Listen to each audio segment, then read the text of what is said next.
guys. Papunta na sila sa Japan. Iiwan na kami. Sana mahalin at ingatan nyo ang gagamit sa inyo. Thank you Lord sa talent ni Daddy. God bless. Ayan pa o meron. Okay na. Ayan. Order for Japan. Maraming salamat Ma'am Agnes and Sir Pusang Gala sa pagtiwala sa mga gawa namin. Ayan, so ipag-pray ko talaga to na ingatan kayo ng tsinelas na to, ng sandal na to.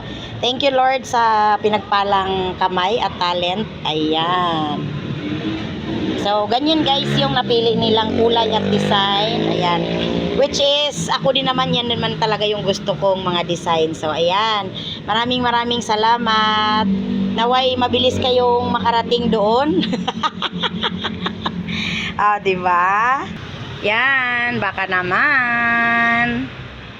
Oh, di ba guys? Thank you Lord. Maraming salamat din sa mga nagtitiwala. Thank you Lord for all the blessings. Ayan, all glory to you. Maraming salamat po. God bless.